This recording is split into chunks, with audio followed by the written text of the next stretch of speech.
চলো আজকে সস্তার মধ্যে মিষ্টি খাই, মানে ঘরে থাকা উপকরণ দিয়ে আমি মিষ্টি বানাই লই একদম সস্তার মধ্যে, খুবই কম উপকরণ দিয়ে কিভাবে বানাইছি এটাই তোমরা লগে শেয়ার করতেছি। আসসালামু আলাইকুম, কেমন আছো সবাই? আশা করছি ভালো আছো, আল্লাহর রহমতে আমিও ভালো আছি আলহামদুলিল্লাহ। এখানে দেখো এক বাটি সুজি লইছি, এক বাটি চিনি লইছি, অল্প ইলাইচি পাউডার, কেশর আর ঘি, দুধ, এগুলি আমার লাগবো। কেশর অপশনাল, এটা না হইলেও চলবো। তো গ্যাসের মধ্যে কড়াই রেখে দিয়ে এটা ঘিটা ডালিয়া দিলাম। 1 চামচ বইরে আমি ঘি দিছি, ঘির পরিবর্তে তোমরা তেল দিয়েও ভাজতে পারো সুজিটা। তো সুজিটা আমি সুন্দর করে ভাজা দেওয়া লইতেছি। সুজি একদম লাল লাল করতাম না, মানে জর্জরা করে এলাম, একটা স্মেল হওয়া পর্যন্ত আর কি ভাজা দিলাম, জর্জরা হয়ে যাব। তো এটা কিন্তু ঘির বদলে আর কি তেল দিয়েও ভাজা দিতে পারো। তো ভাজা হয়ে পড়ছে, আমি অল্প অল্প করে দুধটা দেওয়া দেম। 1 কাপ, 1 বাটি সুজির মধ্যে 1 কাপ দুধ পুরা লাগছিল আমার। তো আমি অল্প অল্প করে এই যে এইভাবে দিয়ে হেরে সুন্দর করে একটু লাড়াচাড়া করে দিতেছি, যাতে গুটলিয়া না বান্ধে, মানে জমাট যাতে না বান্ধে আর কি, গুঁড়া কুড়া যাতে না থাকে। তো সুন্দর করে এইভাবে দিয়ে দিয়ে একদম কড়াইতে ছাইড়া দেওয়া পর্যন্ত আমি একটু লাড়াচাড়া করে, মানে ডোডারে আর ডো বানাই এলাম একটা রুটির মতন। তো কেশর দিয়ে দিলাম অল্প।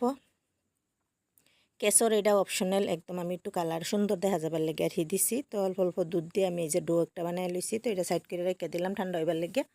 তারপরে 1 বাটি চিনি লইলাম, চিনির মধ্যে 2 বাটি পানি দিয়ে দিলাম।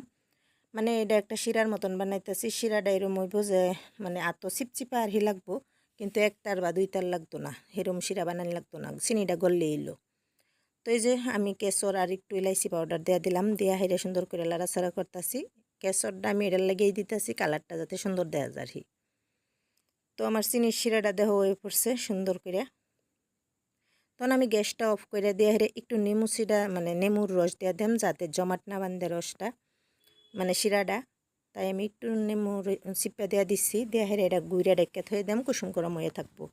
তো ডোর মধ্যে আমি আবারই 1 চামচ গুঁড়া দুধ দিছি আর 1 চামচ আমি আটা দিচ্ছি, দিয়ে হেরে একটু সুন্দর করে মুথা লইতেছি, চিকনা করে লইতেছি আর কি। তো সুন্দর করে আমার ডোটা রেডি হয়ে পড়ছে। এখন একটা একটা করে আমি মিষ্টিগুলি বানাই লই। তো মিষ্টির শেপ যে কোনো ধরনের দিতে পারো, লম্বা ছোট, মানে গোল চ্যাপটা যে কোনো পছন্দ মতো দিতে পারো।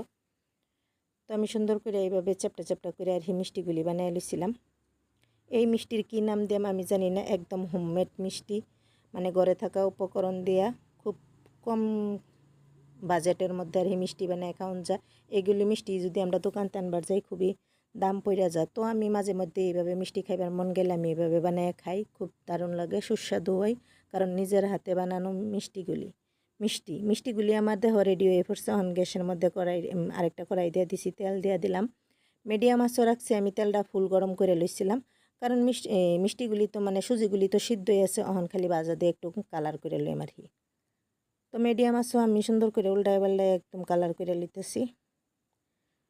সস্তার মধ্যে এর লেগেই কইছি যে সুজি উঠাহে ঘরে, চিনি উঠাহে ঘরে, ঠিক না? তো সবেরই বাজেটের মধ্যে পড়িয়া যা, আমার মতন পরিয়ালের আর কি, বুঝতেই পারছো, মধ্যবিত্তর পরিয়াল আমরা। তো আমার মিষ্টিগুলি সুন্দর করে আমি বাজা দেওয়া লইছি, বাজা দেওয়া হেরে একটা একটা করে মিষ্টি বাটির মধ্যে দেওয়া দিলাম, শিরাটা ডাইলা দিলাম। 1-2 ঘন্টা সময় যদি রাখতে পারি তা টুইটুম্বুর হয়ে যাব মিষ্টিগুলি একদম ফুললে, মানে রসগুলি একদম ভিতরে মানে যাইব। আমি কিন্তু বেশি সময় রাখতে পারছি না, আধা ঘন্টা সময় রাখছিলাম, কারণ ভিডিওটা আমার শেষ করুন লাগতেছিল। তাই তোমরা 1-1.5 ঘন্টা বা 2 ঘন্টা সময় রেখে দিবা। ঠান্ডা হওয়ার পরে সুন্দর করে একদম রসে ভরপুর হয়ে থাকে, দেখো কত সুন্দর লাগতেছে, এমনি রসে ভরপুর হয়ে রয়েছে। আমি বেশি সময় রাখতে পারছিলাম না, কারণ ভিডিওটা আমার শেষ করুন লাগতেছিল। তাই একটা মিষ্টি দুম করে ভাঙ্গা দেখাই দিই কত সফট হয়েছিল, আর বেশি সময় রাখলে আরও বেশি সফট হইলে কত সুন্দর হয়েছে মিষ্টিগুলি, সুস্বাদু একদম হোমমেড একটা মিষ্টি, ঘরে থাকা উপকরণ দিয়া বানানো যায়। তো কিরম লাগলো ভিডিওটা? যদি ভালো লাগছে like share comment and subscribe করবো, আমার সঙ্গে থাকবো, পাশে থাকবো। আজকের জন্য আল্লাহ হাফেজ, সুস্থতাও ভালো।